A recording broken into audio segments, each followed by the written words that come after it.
So, alright, so I'm going to be tied to the table, but we'll see what happens with doing it this way.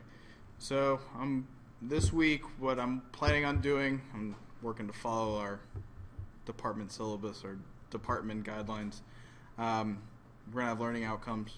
Basically, what we're going to do today is I want to kind of kick through a little bit of what the .NET framework is on a broader sense. So the last 2 weeks we've been doing WinForms and C#, but let's talk about what else is out there. And I think some of you guys, just from the emails, have been kicking through other parts of the framework to try to figure things out with your web browser. So that's a good step, but I want to give you a good perspective of what exactly is the .NET framework, what options do you have in the framework, and then from there we're actually going to do a console app today and really focus more on the coding side of things, more of the C# and building classes and getting you familiar with classes and properties and what all that looks like. I just want to make sure that everybody has a good perspective of what classes are. I know you've been dealing with them since the beginning of Java, but sometimes there are really big fundamentals that people tend to miss. So I just want to make sure that we reincorporate or hit those again.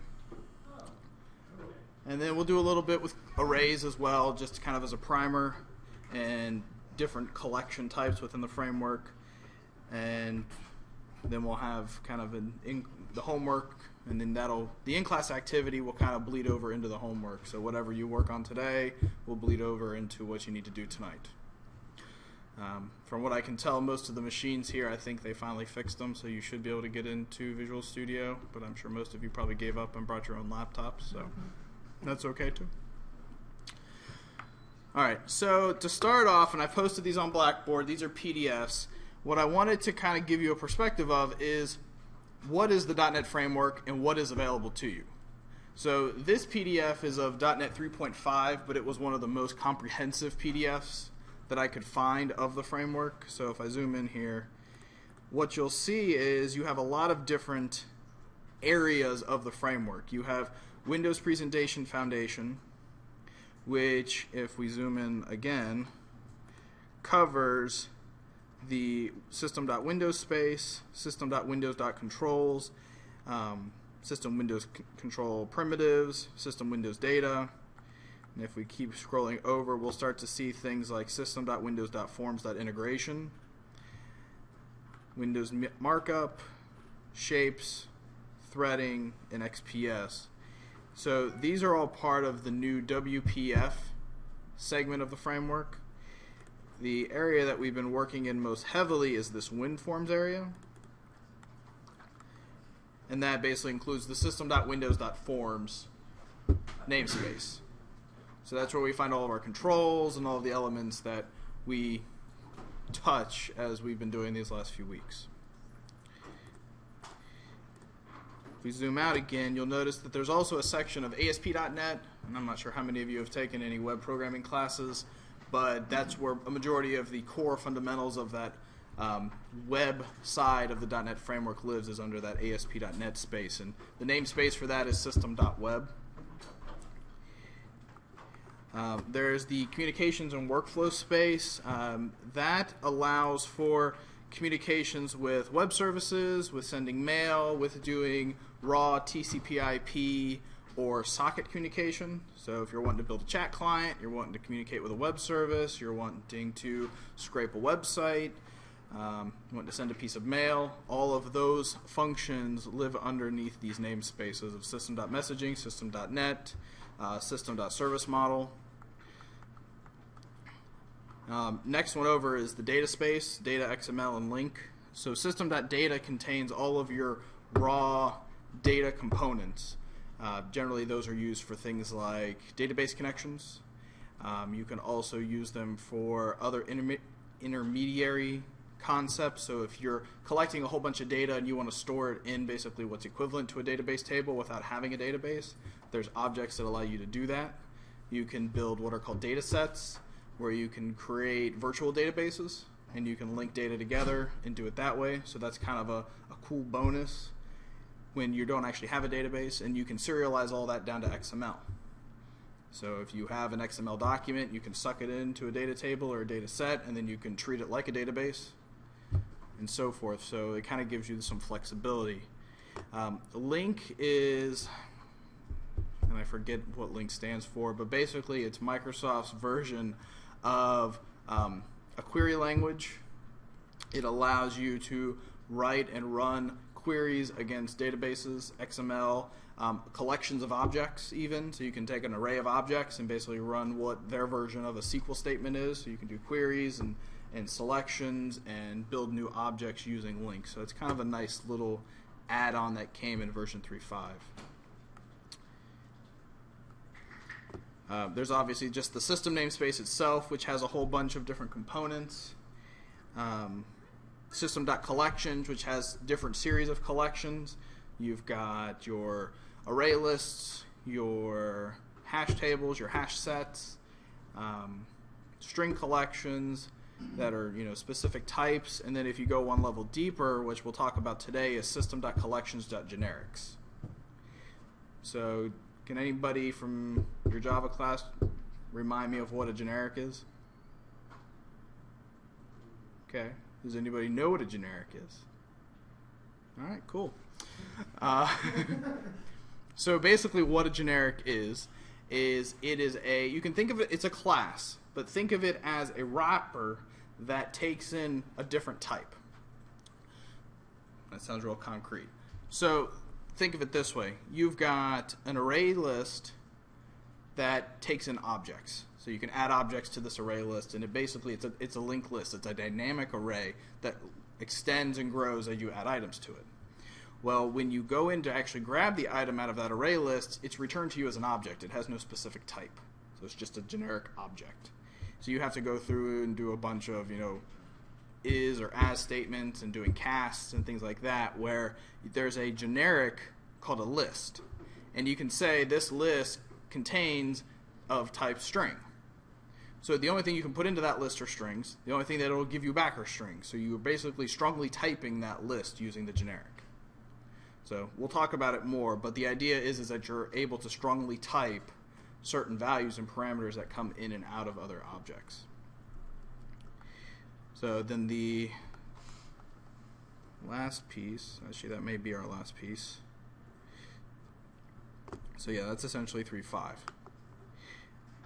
There's an additional couple of posters here that I put up on Blackboard, and this one's kind of fun. It breaks it out in a slightly different way, but shows you the same types of things, and then it actually has some highlighted areas of what's new in .NET 4.0.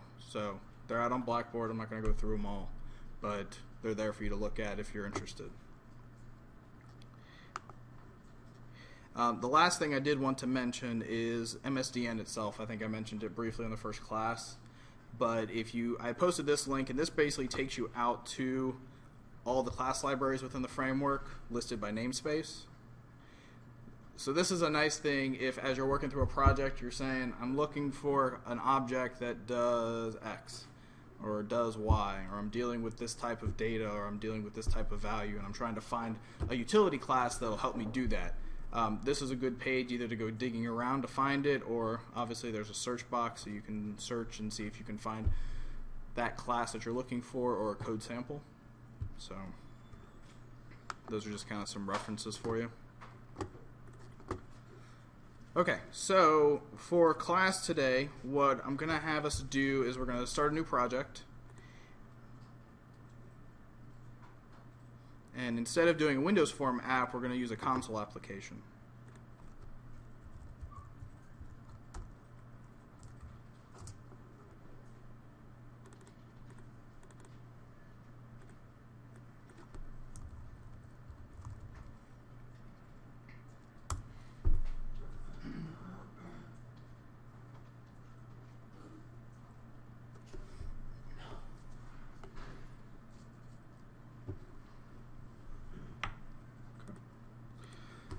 So as I said the first week, I work in a school district, and I work with student data a lot, so a lot of my examples and scenarios are probably going to come from an education background.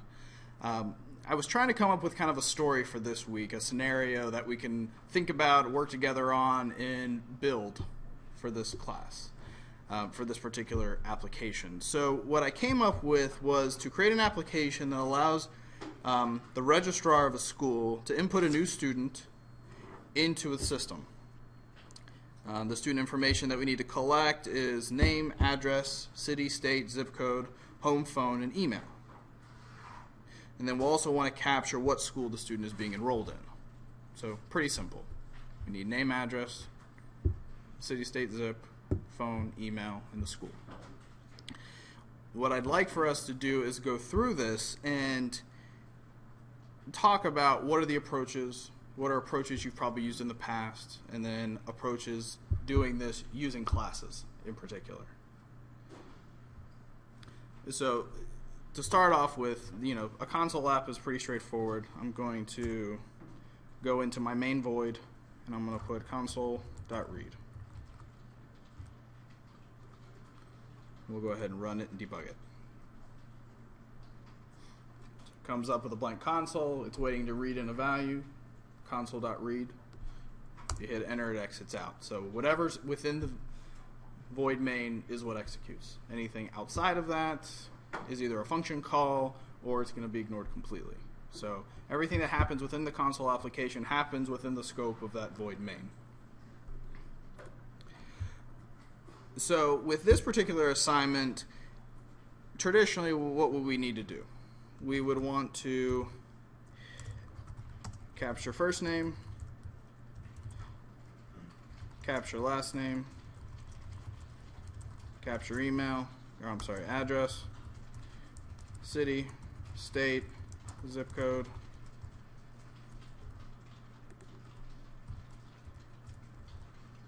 home phone, email address, and then the school of enrollment.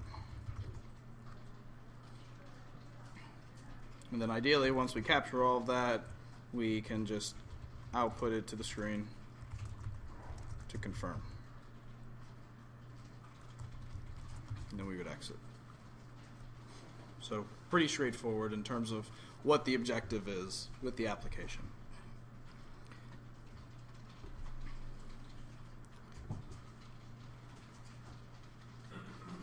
Now, with an application like this, since it's pretty simplistic, we can start out by just saying, okay, well, we need a variable for first name, for last name, for address, city, state, zip, home phone, email, and school.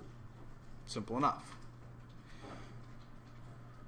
It's a good idea at a basic level, but how well does it scale?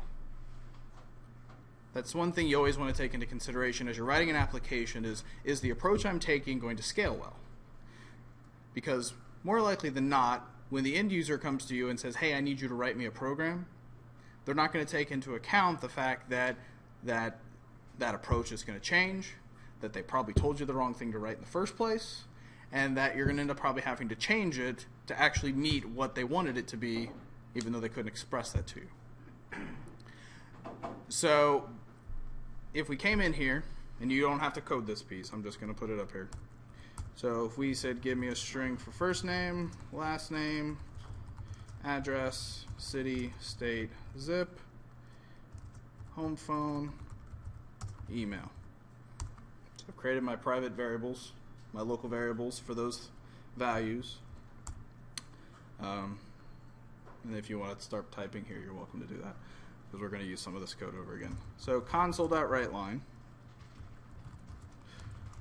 What is the student's first name?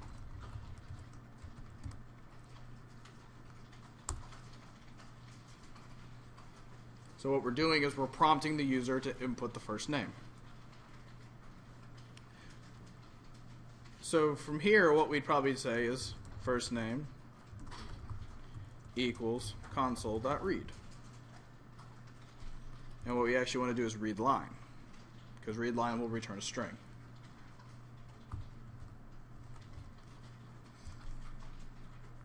Now, obviously, you didn't type all of the declarations at the top, so you probably got an error saying it can't find first name, but that's okay. Don't worry about it for now. So what we're doing is we're prompting for first name. We're storing it in first name. No big deal. I'm going to jump down to the bottom here, and I'm going to say console.write.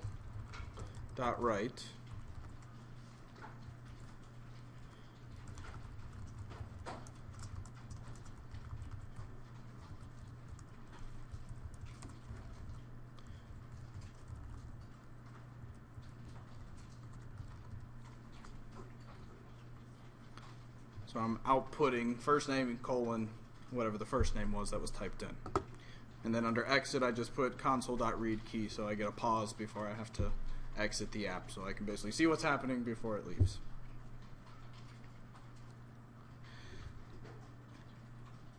So this approach works perfectly for the scenario we're talking about. What happens if all of a sudden they come back and go, I like it, but then every time I'm done enrolling a kid, the app closes, and then I got to go back in and open it again to enroll another kid?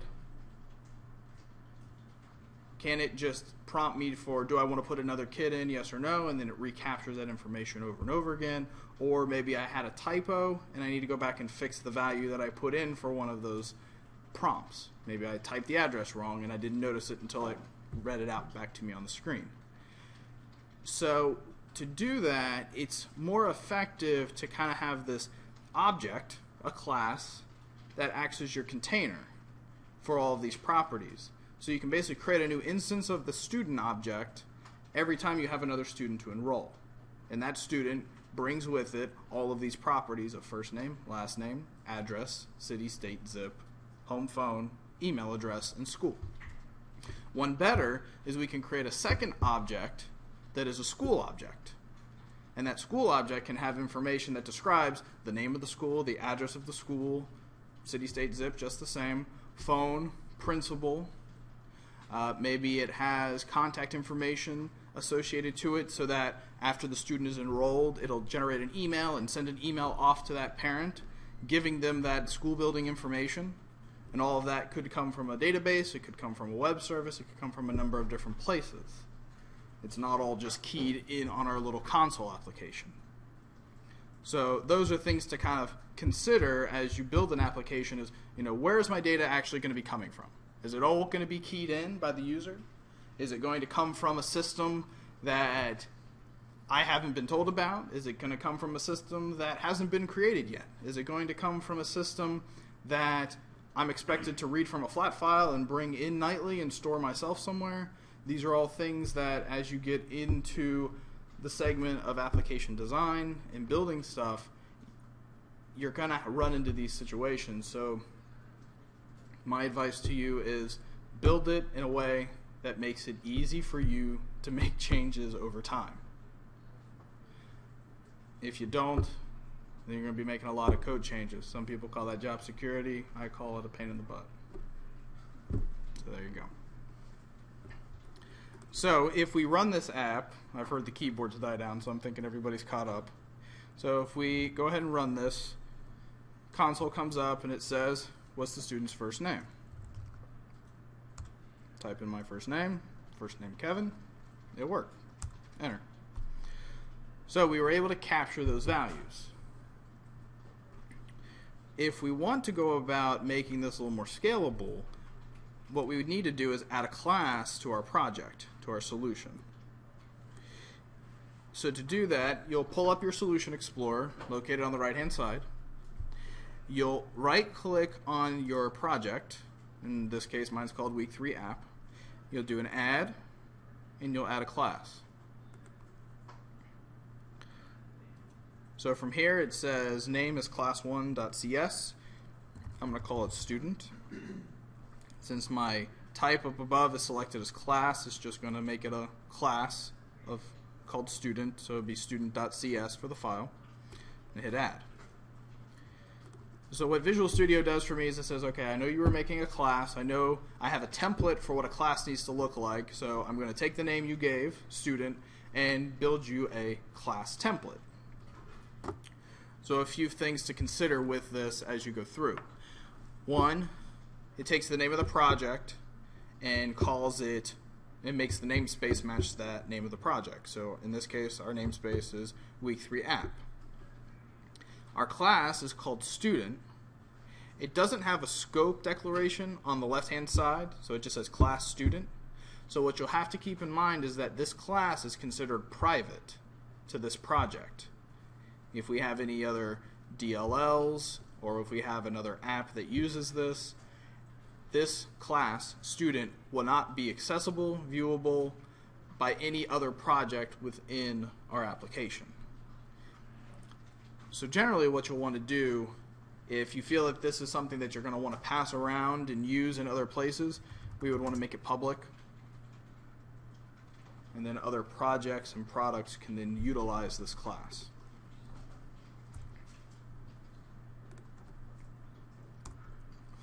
So before we get into the coding, I want to kind of touch on one more thing. So as you're building out your applications, and this goes for classes, for properties, for functions, for events, there's a feature of .NET that's called XML summary comments.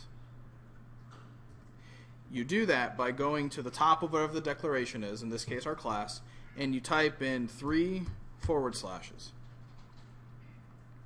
Typing those 3 forward slashes will provide a template for you to put a summary in for what this class is.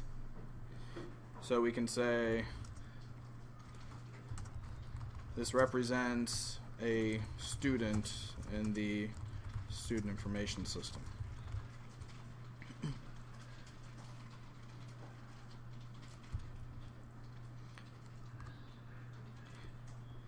So if we jump back to program.cs and we declare an instance of student,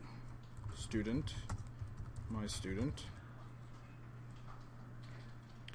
we'll notice that if we mouse over the student type, that it brings that summary into the pop-up. So it says class week 1 or week 3 app.student. This represents a student from the student information system. So that's where those pop-ups that we see through IntelliSense come from.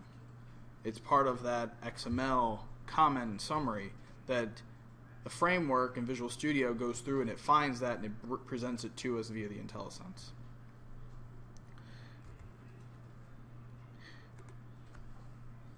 So with this class, we have things like constructors,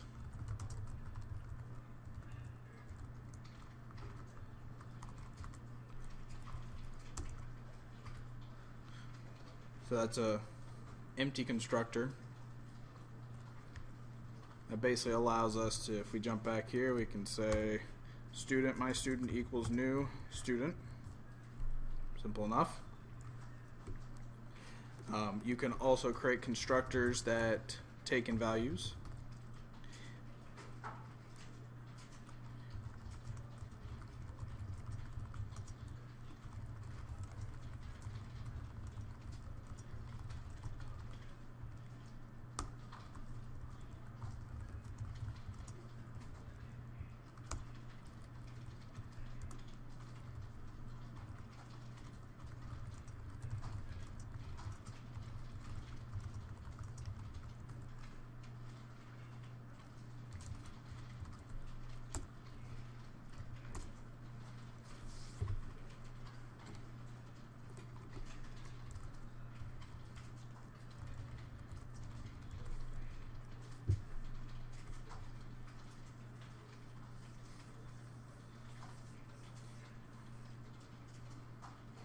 So basically it's a function, takes in a series of parameters that we declare, and then we can use those parameters to initialize fields and properties within our class.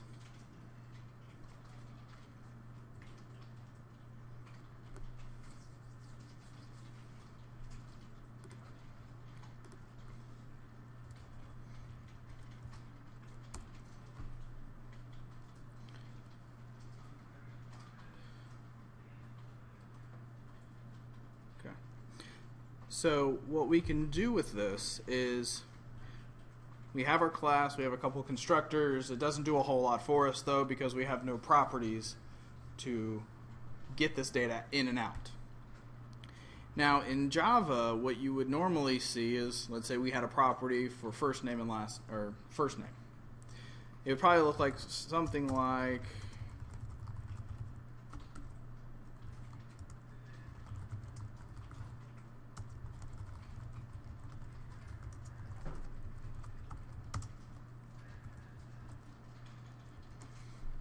right?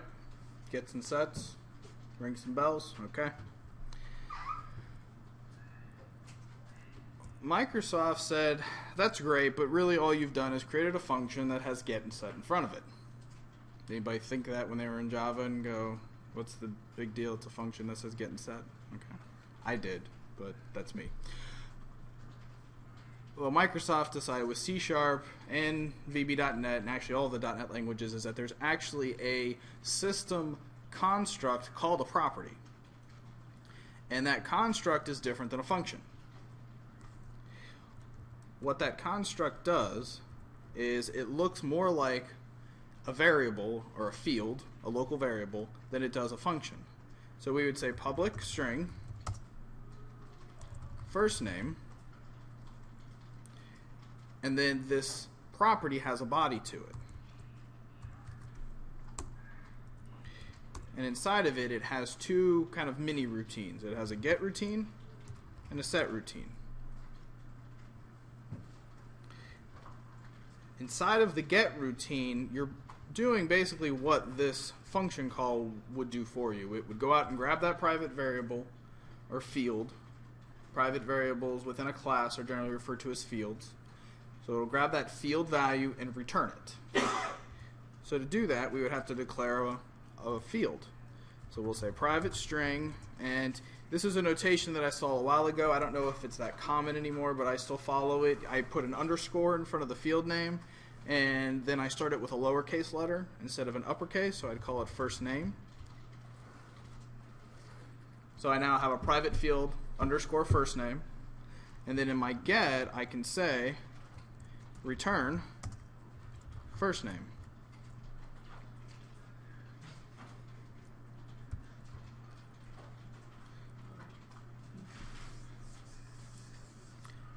With a set, it's essentially the same, but the inverse. So we would say first name equals, and now you may be wondering, equals what? How do I figure out what's coming into this property? There's a keyword that only exists within the context of this set, and it's called value. It'll always be value. No matter what property you're writing, no matter how you're doing it, it's always referred to as value. So you take your field and you set it equal to value. So the value coming into that property comes in through the value keyword.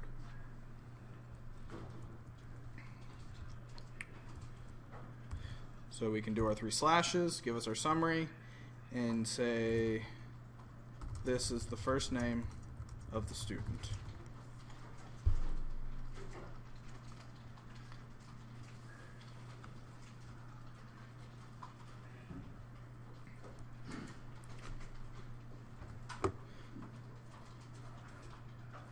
So if I flip back to program.cs, we can now go to my student,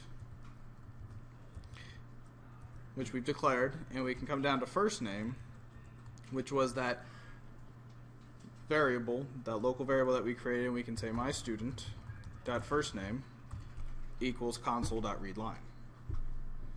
So we've created an instance of our student class, and we're now beginning to set properties on that student class using what we're reading from the console. So we're basically using my student, it's an instance of our class, to store values that we can now carry around and do whatever we want.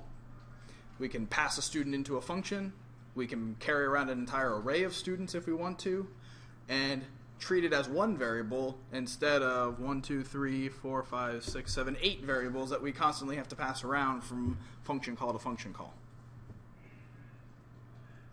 So it's a little more efficient in that sense. Plus, if all of a sudden they say, oh, by the way, we need birth date now, you don't have to go find every instance of these 8 variables and add a 9th one. All you have to do is add a property to your student that's called birth date, and now it's instantly within the context of wherever you have a student object. So that's always a nice perk. So I'm going to go ahead, and you guys can do the same, either following along or kind of on your own if you want to cruise through it. I'm going to go ahead and create properties for our other local variables. So I'm just going to cut this, bring it in here, and actually before we do that, I'm going to show you one more shorthand which will save everybody a whole lot of time. So if we go on to last name, we'll do public string last name.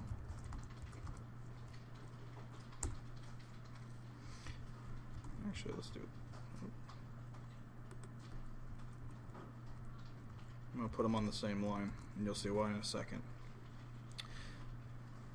So traditionally, there was a lot of extra typing that you had to do. You'd have to put in a private field. You then have to do the get and the set for every private field. And 9 times out of 10, that private field served no purpose at all except for doing the getting and setting of whatever the property was supposed to do. It was a pain to just have to code all of that.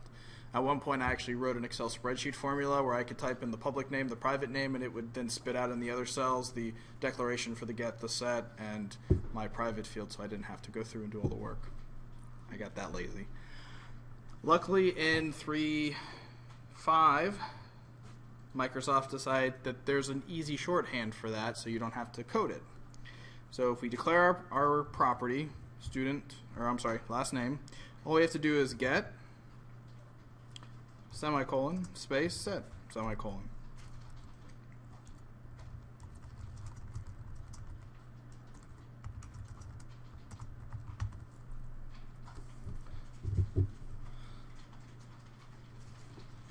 So you may be wondering, okay, so what does that do?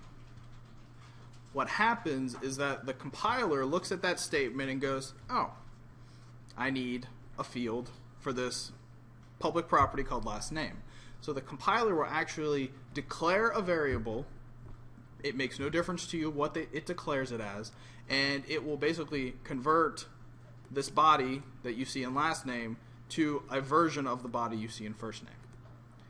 So the compiler does the work for you of creating these privates, local fields, and then building out the full body for the property.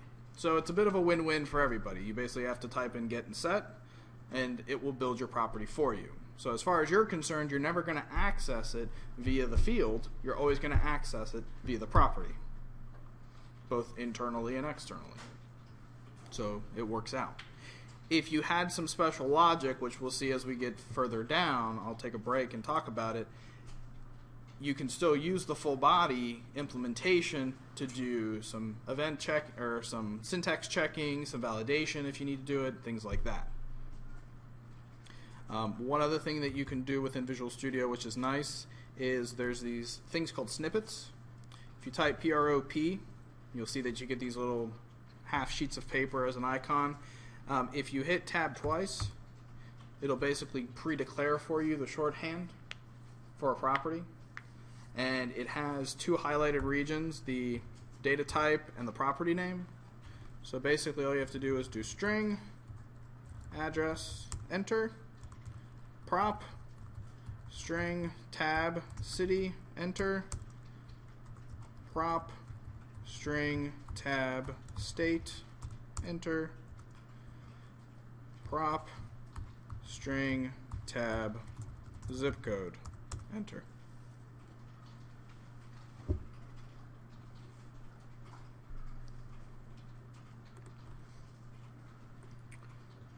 I'm going to go ahead and actually convert this to a shorthand as well, first name.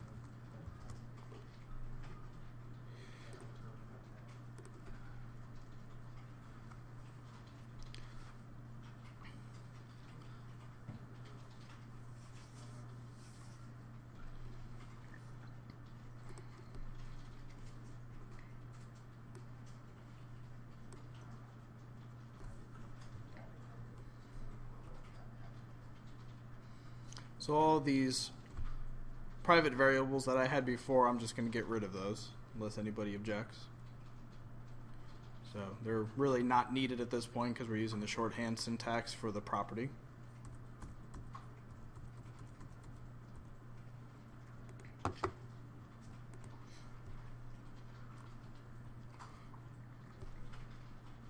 So we have 2 properties left that we need to do. We need to set up home phone.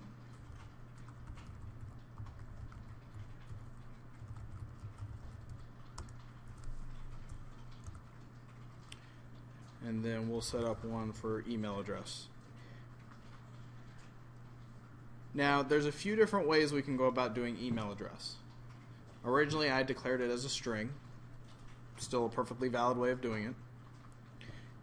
There's also an address type that exists under system.net.mail.address, or mail address.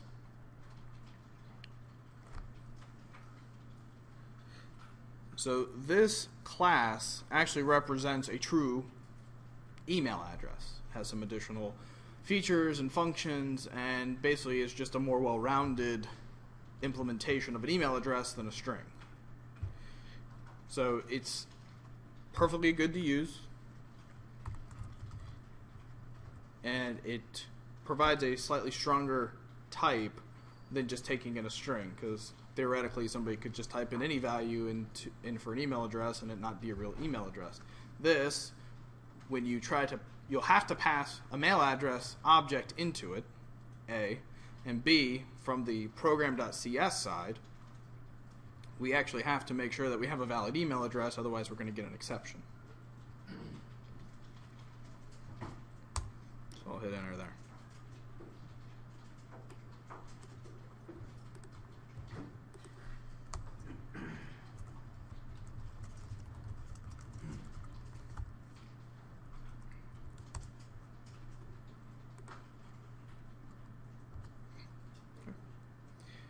So, oh, and I forgot, our last property that we need is public school get set.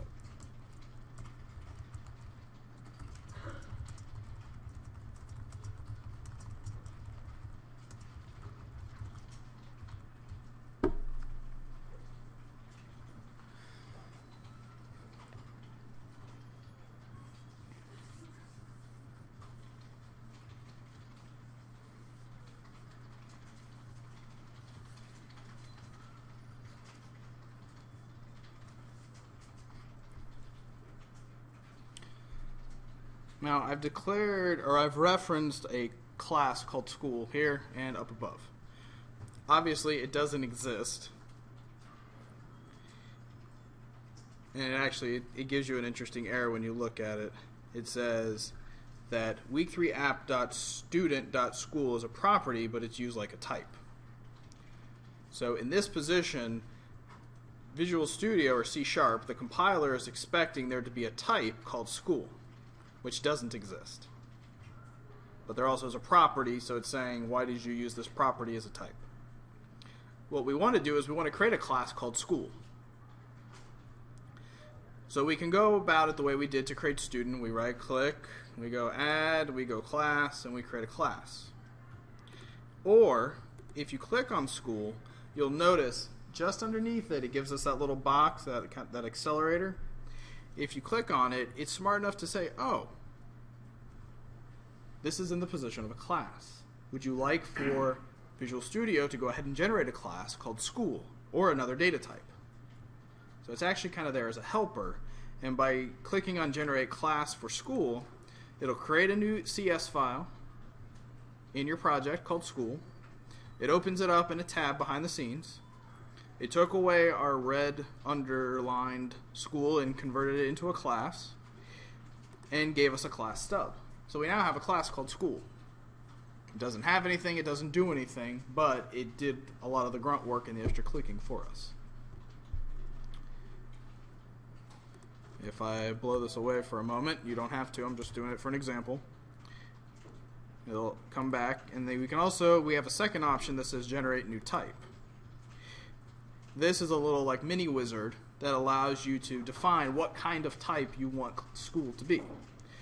You can have its access level be specific, so by default it'll inherit whatever the access level is of the class you have that you're referencing it from. In this case it's public, so it'll make it public, but there's also internal. Internal means that anything within the scope of this project can access it, but anything outside the scope of this project cannot. The type or the kind, you can build a class, we could build a structure, we could build an interface, or an enum, an enumerator. So it gives us that flexibility as well. Name is obviously already selected. But we can even choose, if we had more than one project in this solution, we could choose which project it needs to go into. And we can customize the name of the file as it's created. So choosing those options gives me the same net result as saying generate class.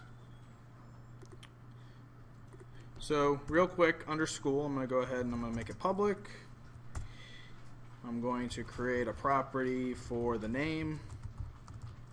I'm going to create a second property that's an integer for the ID. And you'll see the purpose of that in a minute.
I know I've kind of went through a lot of things kind of fast.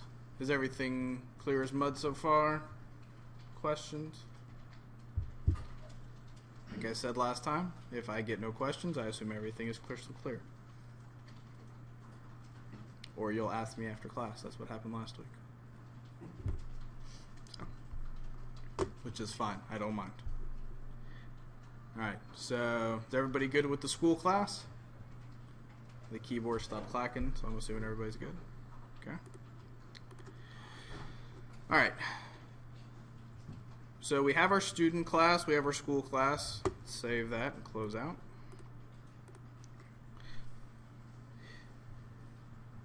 So let's go through, and you can just follow along. I'm going to go ahead and build my prompts and my capturing my values into my object.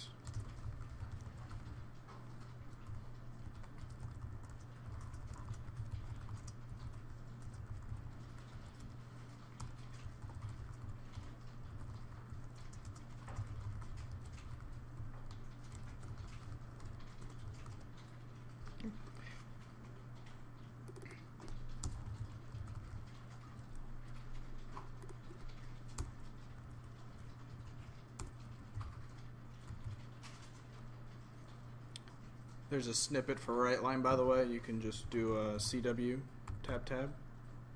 It'll do that part for you.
Everybody gets the email address, let me know.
So we've declared mail address as a local variable.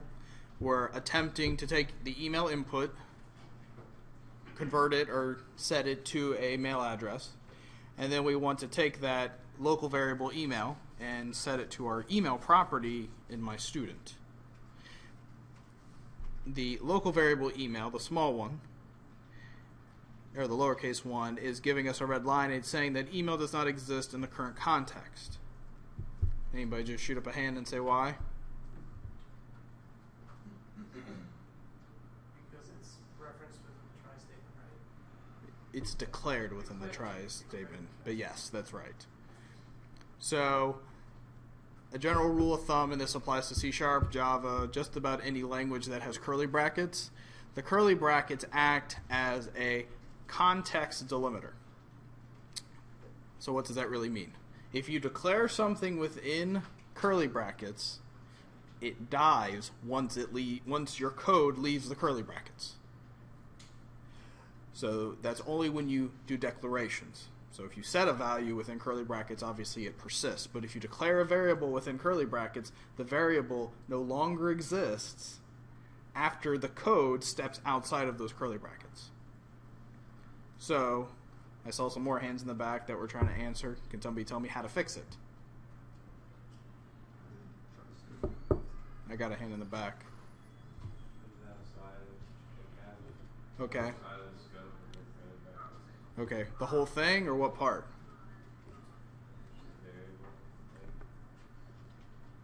You could just make a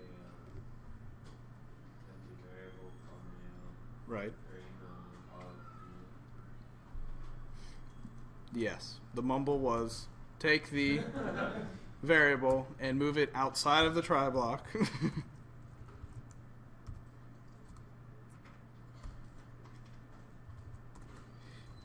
And then all we have to do is reference it within the try block to set it.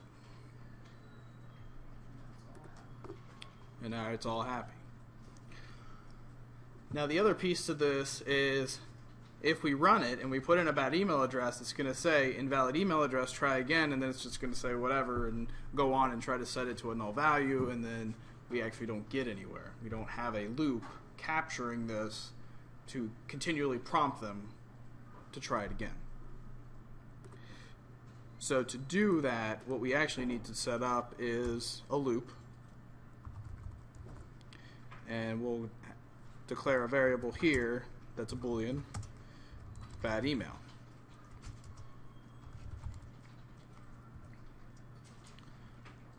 So while bad email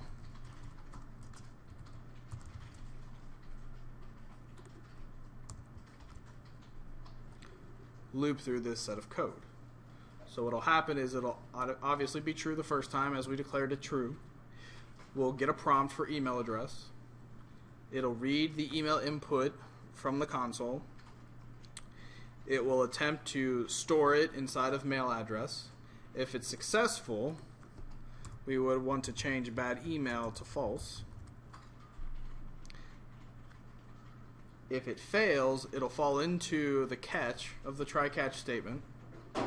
It will reprompt, or it'll prompt and say invalid email address, try again, and then it will loop back to the console.write line that says email address. And we'll just loop through that until we finally get a good email address, or the user closes the window because they're frustrated.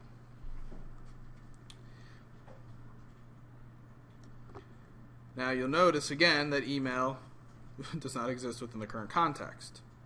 So we then need to take our declaration of email and move it up higher outside of the while loop. And everything's good again.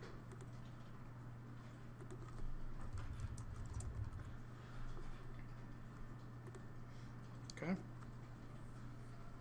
Does anybody have an alternative suggestion on how to fix that?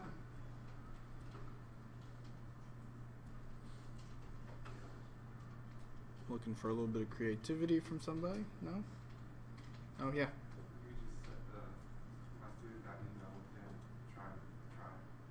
Mm-hmm. That's right. So the recommended approach is, instead of worrying about the scope and all of those issues, we can actually take this line we can bring it up here and set it. So that means that this declaration can also reside inside of here.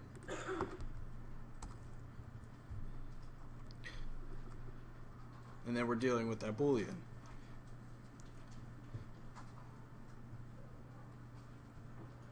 I'll give you one more modification on top of that that'll eliminate a variable and make it a little bit cleaner. If we keep mail address outside of the loop and we set it equal to null,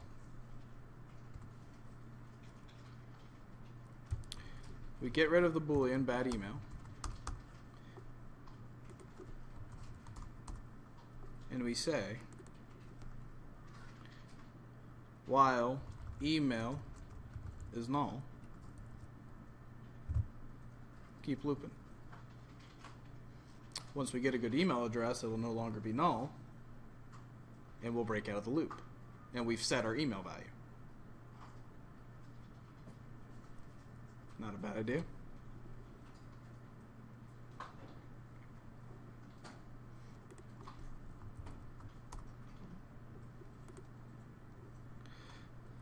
Alright, so it's getting close to 7. That means that the network is going to die for about 10 minutes. See, I scheduled my time a little better this week. So go ahead and take a 10-minute break, and hopefully the network will resolve itself within those 10 minutes.